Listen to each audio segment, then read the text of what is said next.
La France fait partie du top mondial des pays où on vit le plus longtemps. Mais alors pourquoi? Quel est le style de vie à la française qui aide les Français à vivre mieux et en meilleure santé? Je vous propose de réfléchir à tout ça dans cet épisode 216 du podcast Fluidité. Alors c'est parti. Juste avant de commencer, je voudrais vous rappeler que sur mon site internet français avec fluidité.com, je peux vous aider à progresser en français. On propose des cours privés avec des tuteurs sympas pour pratiquer votre conversation, mais on propose aussi le Club VIP, une grande communauté d'apprenants pour pratiquer votre oral en groupe dans des chats Zoom tous les mois. On fait entre 8 et 10 chats par mois et toute l'année, dans lesquels on fait différentes activités en français pour le pratiquer et pour apprendre à le parler avec confiance. Il y a aussi un groupe Telegram privé actif tous les jours et d'autres avantages. Alors pour avoir toutes les informations, les liens sont dans la description ou alors vous cherchez français avec fluidité pour trouver mon site web. Bonjour à toutes et à tous et bienvenue dans ce nouvel épisode. La semaine dernière, ma grand-mère a fêté ses 95 ans. Waouh! Et elle va plutôt bien. Elle marche très lentement et difficilement, mais elle marche encore.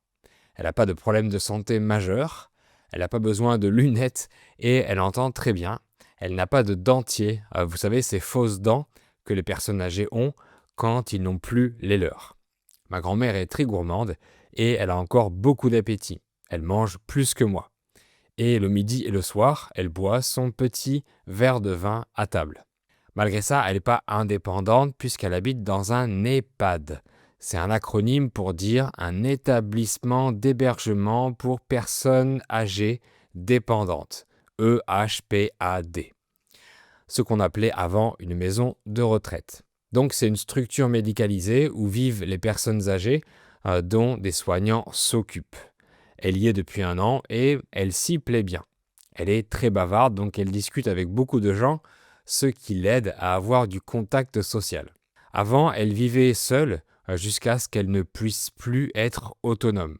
Quand elle vivait seule dans son appartement, elle allait à l'EHPAD une fois par semaine. En effet, certains EHPAD proposent à des personnes âgées qui ne sont pas adhérents de rester une journée par semaine en immersion dans l'établissement. Comme ça, ils peuvent tester l'EHPAD et voir comment ça se passe. Bien sûr, ma grand-mère n'est pas la seule à avoir un âge avancé et à être en forme. Il y a de plus en plus de personnes qui atteignent les 90 ans, 100 ans ou 110 ans et qui peuvent continuer à vivre agréablement, même s'ils sont souvent dépendants. Parmi les pays avec le plus de centenaires ou de super centenaires, il y a le Japon, l'Italie ou l'Espagne entre autres. Donc la France n'est pas une exception. Mais son système de santé et son système de protection sociale aident les personnes à vivre en meilleure santé. D'ailleurs, selon les statistiques que je vois, meilleur est le système de santé d'un pays, plus ses habitants vivent vieux. C'est un peu logique.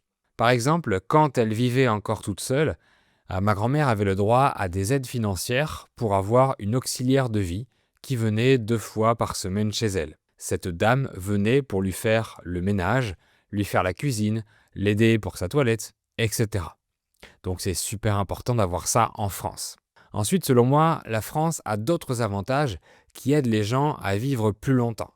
Donc on va les voir ensemble et on va un peu y réfléchir. Un autre des facteurs, c'est la qualité de l'alimentation. En général, les personnes qui ont 100 ans maintenant ont toujours mangé de la nourriture cuisinée à la maison. Ils ne sont jamais allés dans un fast-food et ne consomment pas de plats préparés. Ma grand-mère n'a jamais mis les pieds au McDonald's ni au Burger King. Elle cuisinait toujours ses repas et elle achetait jamais de plats préparés. De nos jours, beaucoup de Français mangent de la nourriture d'assez bonne qualité grâce aux normes et aux traditions françaises. La gastronomie française a plutôt une bonne réputation et elle est considérée comme variée et saine. Par contre, il y a quand même des gens qui mangent de la malbouffe, de la junk food en anglais, donc qui achètent des plats préparés, qui boivent des sodas ou qui mangent souvent dans des fast-foods. Mais il y a aussi la façon de manger qui est importante pour la longévité. Je m'explique. Les repas chez les Français sont des moments très importants dans la vie familiale. Ce sont des moments de convivialité et de partage. Les repas en famille sont sacrés. On est autour de la table Et on discute, on échange, on rigole, on râle, on se dispute, etc. Rares sont les Français qui mangent dans le salon, devant la télé ou chacun de leur côté. Le repas est un rituel fait pour être ensemble. Bien sûr, les fêtes sont de bonnes occasions pour retrouver sa famille durant un bon et long repas. Les Français aiment aussi aller au restaurant en couple, en famille ou entre amis. Même au travail, c'est fréquent que la pause déjeuner dure au minimum 1 heure, voire 1 heure et demie, pour que les travailleurs aient le temps de manger sans se presser. Il y a aussi les fameux apéros. Les Français s'invitent entre eux à l'apéro, même sans repas. On demande à des amis s'ils veulent venir boire l'apéro demain soir, par exemple. Souvent, après le travail, durant la semaine, les gens retrouvent leurs amis pour aller boire un verre. En effet, la science est claire. Les liens sociaux de qualité sont un facteur de longévité. C'est peut-être ce qui aide ma grand-mère à vivre plus longtemps. On va la voir dès qu'on peut, on essaie de rester proche d'elle pour qu'elle sache qu'elle compte pour nous. Dans les petits villages, les gens se connaissent, ils se disent bonjour quand ils se croisent, ils papotent dans la rue, à la boulangerie, etc. C'est une autre façon de socialiser. Mais bien sûr, c'est pas possible dans une grande ville. Il y a un autre facteur crucial pour la longévité, c'est l'absence de stress. En effet, sans être médecin, je sais que le stress peut déclencher de nombreuses maladies. C'est l'ennemi de la bonne santé. Premièrement, comme vous le savez, les Français ont tendance à râler, à se plaindre et à dire ce qu'ils pensent vraiment. Cette manière d'agir peut nous aider à libérer les émotions, donc à être moins stressés. J'aime bien la phrase qui dit que tout ce qui ne s'exprime pas s'imprime. Donc tout ce qu'on n'exprime pas extérieurement reste dans notre corps et devient néfaste. Les Français aiment être eux-mêmes sans être hypocrites ni jouer un rôle. En France, on lutte pour les libertés sociales, mais aussi pour que chacun ait les mêmes droits. Tout cela nous permet de mieux assumer qui on est, sans se cacher, sans la peur du regard des autres. Ensuite, toujours en parlant de stress, les Français ont des journées de travail plus courtes que dans d'autres pays. La durée légale de travail en France est de 35 heures par semaine. Et surtout, après le travail, les gens ne veulent plus en entendre parler. Hors de question de répondre aux mails ou aux appels professionnels si la journée de travail est finie. Les horaires de travail doivent être définis quelques jours à l'avance et les changements de planning à la dernière minute sont rares et très mal vus, très mal acceptés. En France, vous pouvez sans problème refuser de faire des heures supplémentaires si votre patron vous le demande à la dernière minute, sauf dans des métiers d'urgence évidemment. En plus, les Français ont obtenu des droits sociaux importants. Il y a au minimum 5 semaines de congés payés par an, des jours de récupération si on fait des heures supplémentaires, etc., etc. Donc, la culture du travail en France est beaucoup moins importante que dans certains pays. Les Français travaillent pour vivre, pour payer leurs factures et leurs loisirs. Mais ils ne vivent pas pour travailler. Il y a également beaucoup de lois qui protègent les travailleurs. Un patron ne peut pas vous licencier du jour au lendemain. Il lui faut une bonne raison pour le faire. Et c'est aussi pour ça que malheureusement, beaucoup de Français font un job alimentaire. Ça veut dire qu'ils ne travaillent pas par passion, mais par obligation. Et ils peuvent paraître un peu désagréables ou inefficaces dans ce qu'ils font. Ils n'ont pas besoin d'être super efficaces pour garder leur travail. Et même s'ils se font licencier à cause d'une faute grave, ils peuvent toucher le chômage pendant quelques mois, le temps de retrouver un autre emploi. Donc les Français sont un peu moins performants au travail que dans d'autres pays. Ils préfèrent avoir plus de temps libre pour s'occuper de leur famille, pour aller faire du sport, pour aller boire un verre, etc. Mais le travail n'est pas la priorité dans la vie. Le dimanche, peu de gens travaillent ou veulent travailler. Sauf dans les grandes villes, le dimanche, tout est fermé en France. Le week-end, les Français font beaucoup d'activités. Ils vont faire du sport, ils partent en voyage quelque part, ils vont rendre visite à des amis ou à de la famille, etc. Tout sauf le travail. Et avec les jours fériés, les gens font souvent le pont pour avoir de longs week-ends. C'est certainement une bonne philosophie de vie pour avoir un équilibre entre vie professionnelle et vie personnelle et pour éviter de faire un burn-out, un épuisement professionnel en français. Un autre facteur de longévité, c'est l'activité physique. Les Français font aussi beaucoup d'activités physiques et sportives. En France, il y a beaucoup de structures, d'associations et de clubs pour tout ça. Beaucoup de personnes âgées font du vélo, font de la marche à pied, etc. Et de nombreux jeunes sont inscrits dans un club de sport. Donc c'est une bonne chose pour les Français parce que l'activité physique est primordiale pour une bonne santé physique mais aussi mentale. Par contre, selon moi, il y a 2 choses que les anciens avaient mais qui se sont perdues au fil du temps dans nos sociétés modernes. Premièrement, c'est la sobriété de vie.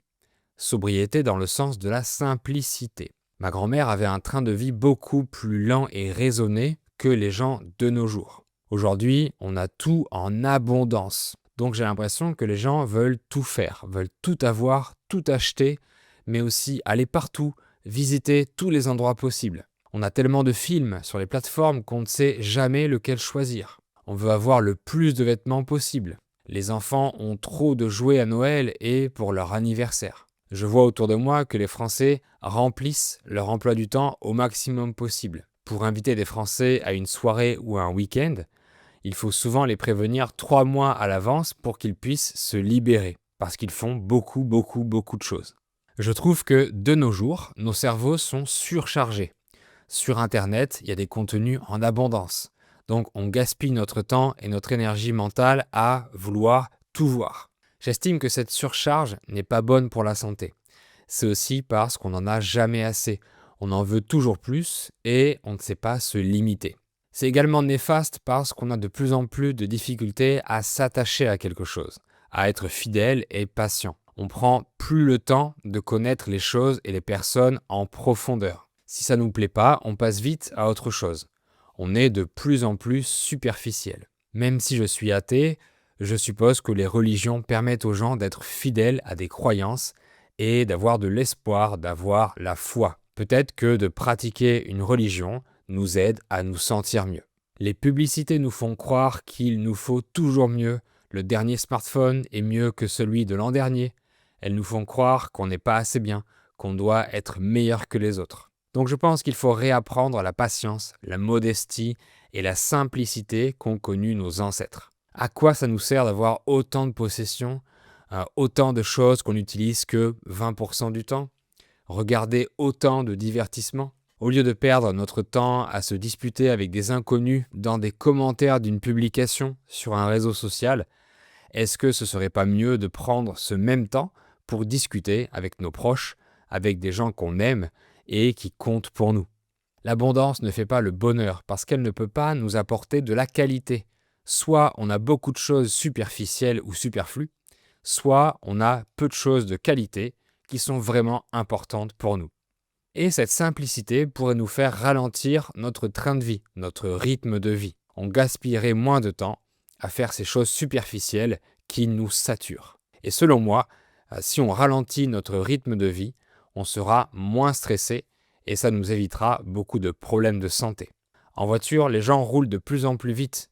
Ils préfèrent se stresser en roulant vite et se mettre en danger pour arriver 30 secondes plus tôt. Quand on prend notre voiture, on va déjà beaucoup plus vite que si on faisait le trajet à pied ou à vélo. Donc on gagne déjà énormément de temps grâce à notre voiture.